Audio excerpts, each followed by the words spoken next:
Chapter 44. The giant executioner balanced easily on the shield, borne on the shoulders of 4 Tuolagi warriors as they made their way through the crowded market square towards the execution site. As he passed through the crowd, hands were raised and weapons brandished by the Tuolagi in admiration of the massive figure. The 4 bearers stopped beside the execution platform, and Hassan stepped lightly onto it. As he did so, another bout of cheering rose up. Now that he could see them more closely, Holt realized that the executioner really was a giant. He stood well over 2 meters in height, and his shoulders and body were built in the same massive proportion. He whipped the huge 2-handed sword up until it was raised vertically above his head and paraded along the front of the platform, ignoring the line of prisoners and brandishing the sword to the assembled crowd. Again, the cries of his name echoed out. "Hassan! Hassan! Hassan!" He marched along the front of the platform to the far end, then back to the center again, drinking in the adulation of the crowd. Then, when he stood at the center, he raised the sword to the fullest stretch of his arms, reversed it with a flick of his powerful wrists, and drove it, thudding, point first into the platform. He stepped back a pace, leaving the sword slowly quivering as it stuck into the wood. Then he reached up to the lacing that secured his outer robe, quickly released it, and swung the robe out and away from his body, letting it fall in a heap behind him. He was clad now only in a pair of wide, billowing trousers, gathered at the waist and each ankle, and the black keffiyeh and dark blue face veil of the Tuolagi. His bare torso gleamed slightly with oil, and now the hugely muscled arms, chest, and abdomen could be seen clearly. He stepped forward and, without any apparent effort, flicked the sword free of the wood, then spun it around his body and head in a bewildering series of high-speed arcs and circles. He handled the huge sword as if it were a toy, but to anyone who knew weapons and could estimate the weight of the long, heavy, tapering blade, it was an impressive display that spoke volumes about the strength and coordination of arm, body, and wrist muscles. The highly polished black blade caught the rays of the morning sun and flashed and dazzled the eye, moving so quickly that at times it seemed more like a solid black disc than a narrow blade.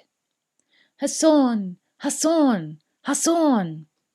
The cries went up again, and this time more of the Iridi joined in, mesmerized by the strength and power and charisma of the Tuolagi giant.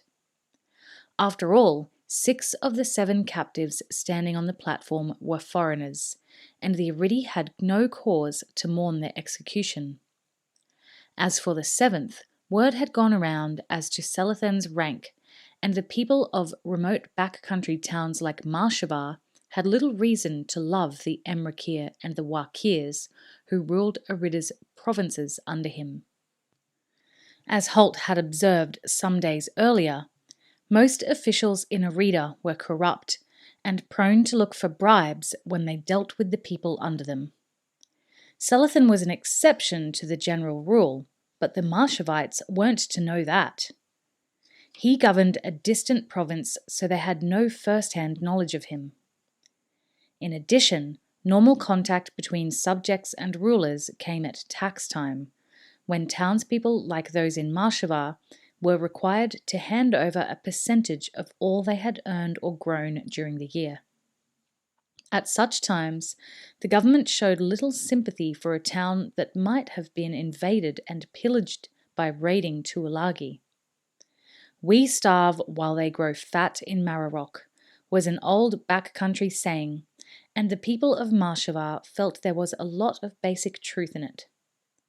So if a well-paid, well-fed government official were to lose his head, there'd be few here to grieve over the fact. With a typical farmer's fatalism, they reasoned there would always be another eager to take his place. So now, faced with the savagely compelling prospect of a mass execution performed by an obvious artist like Hassan, they began to cheer and encourage him to greater feats. Hassan was pleased to oblige.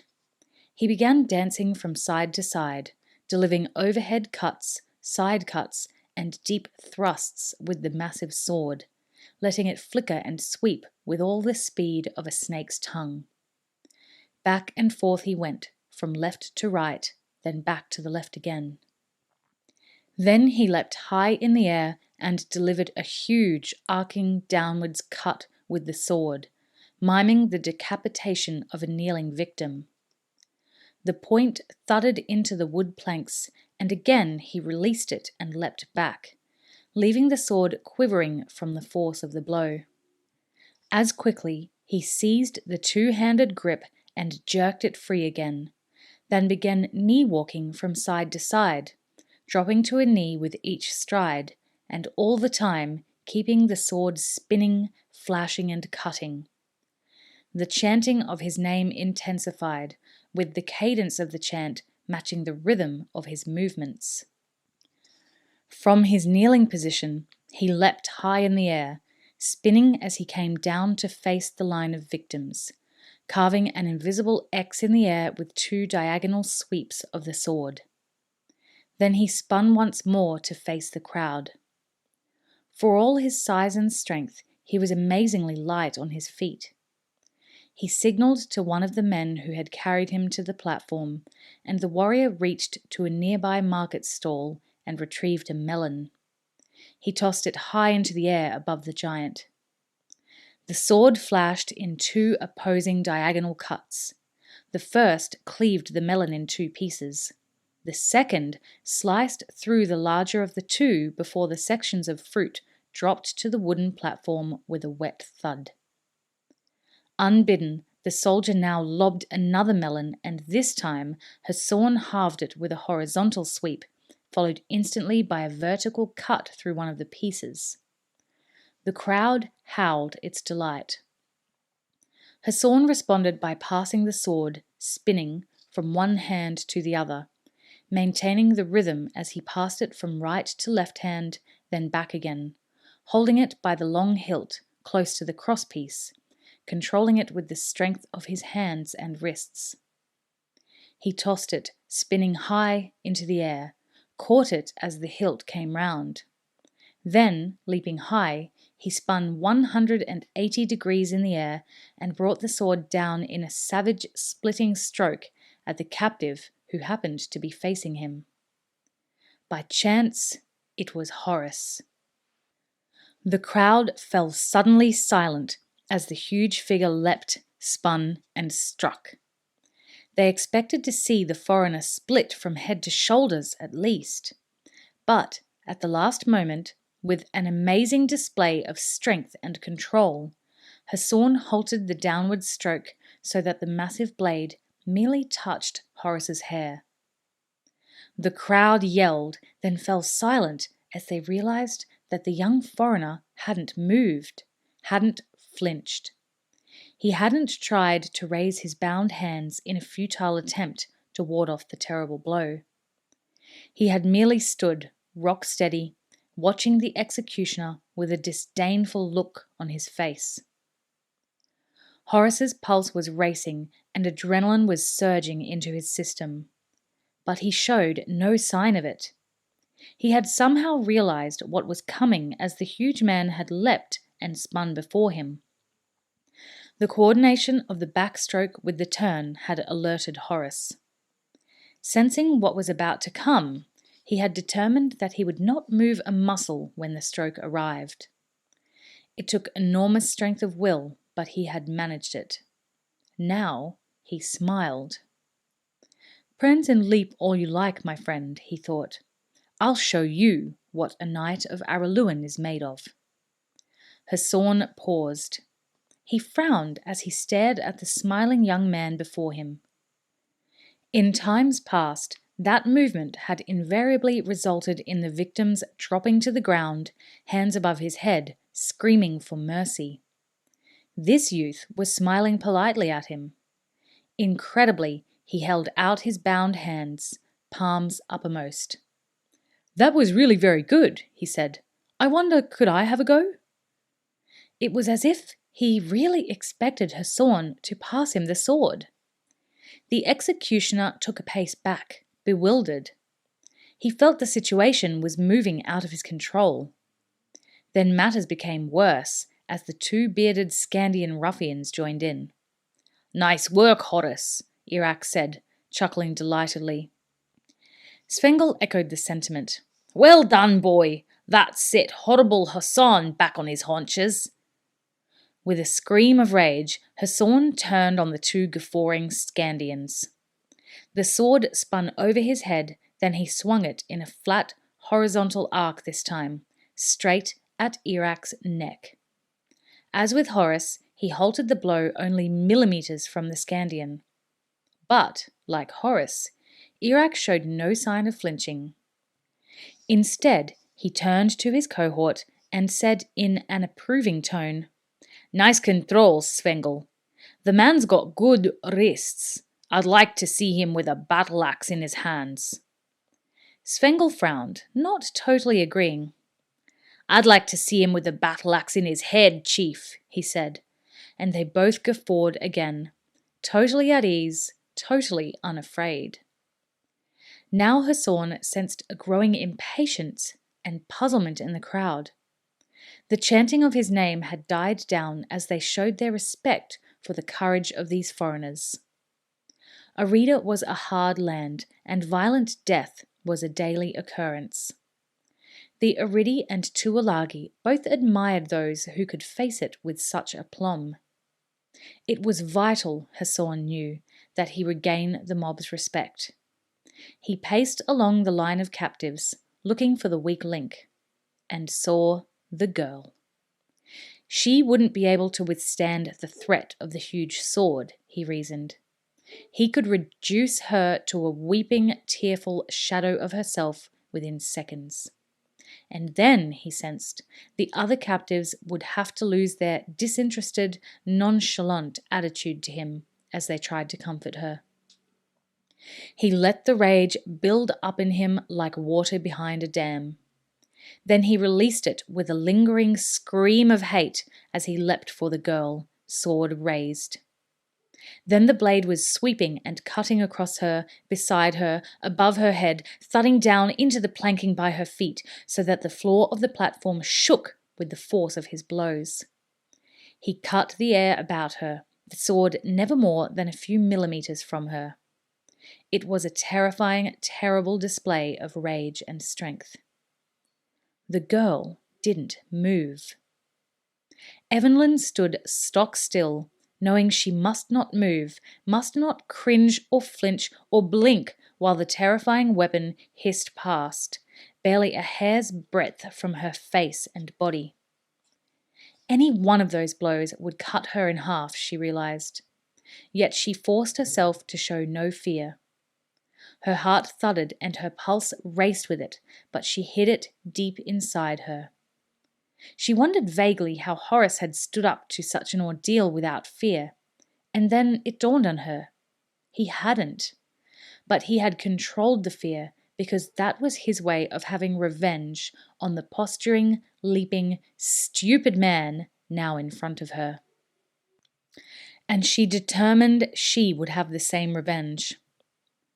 Logic told her that this display of Hassan's was all for show. They had stated several times that Holt would be the first to die. Therefore, all this slashing and cutting was simply to frighten her.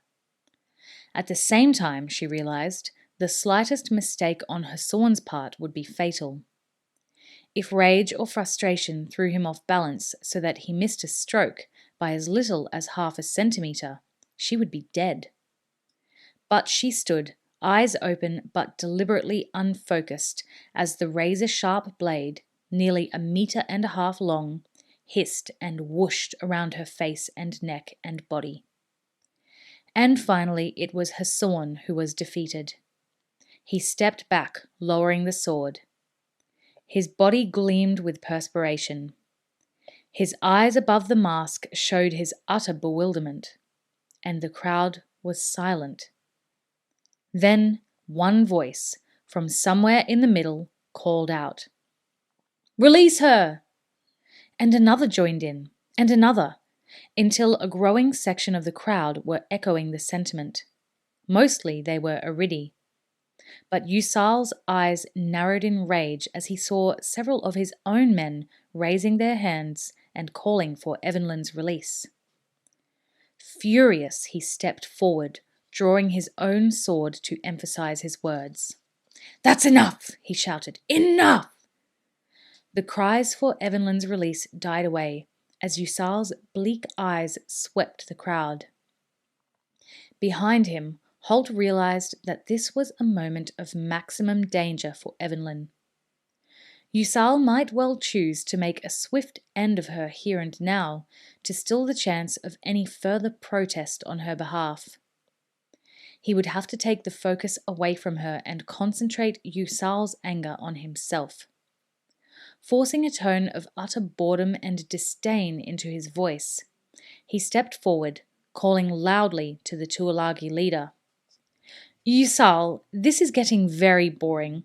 Can we get on with it, please?" Eusal rounded on him, Evelyn forgotten. This was the man his soldiers hated, he knew. This was the way to recover control of the situation. Nobody would call for Holt's release. He pointed his sword now at the grey-bearded, shaggy-haired figure. "Kill him!" he ordered Hassan. "Kill him now!" Two of his men dragged Holt to the edge of the platform, while a third brought the execution block forward. This was a tapered timber block about a metre high, designed so that a kneeling victim could be forced to lean their upper body against the tapered, sloping edge, thus providing resistance to the blow from the executioner's sword. He placed it in position while Holt was forced to his knees by the other two. They shoved him hard up against the block, looping his bound arms over it to hold him in position. Holt glanced round, saw Gillen's horrified expression. He smiled grimly. "Will's taking his time," he said. "I'll give him a piece of my mind over this." "Silence!" screamed Eusal, his voice breaking into a higher pitch with the vehemence of his cry. "Force him round!" he added in a more controlled voice to one of his men. The Tuolagi grabbed Holt's head in both his hands and turned it so that he was facing forward. Holt found himself scanning the faces before him, faces in the crowd. They were silent now and unmoving, but there was no pity evident there, just the morbid fascination of those looking into the eyes of a man who was about to die. Then he stopped at one face that seemed vaguely familiar. The man met his gaze and nodded slowly. Holt racked his brain and realized he had seen the man before. He had been one of the Aridi troopers turned loose by Eusal to die in the desert. He was sure of it. There was a vast collective sigh from the crowd as Hassan stepped forward, advanced his right foot, and took the huge sword up and back, high over his right shoulder. There was a pause. Then Holt heard a hiss as something passed through the air at great speed. It was vaguely familiar, he thought. In a strangely detached way, he decided it must be the sound of the sword flashing down to end his life. He'd often wondered how it would happen and what it would feel like. In less than a second, he thought, he'd know.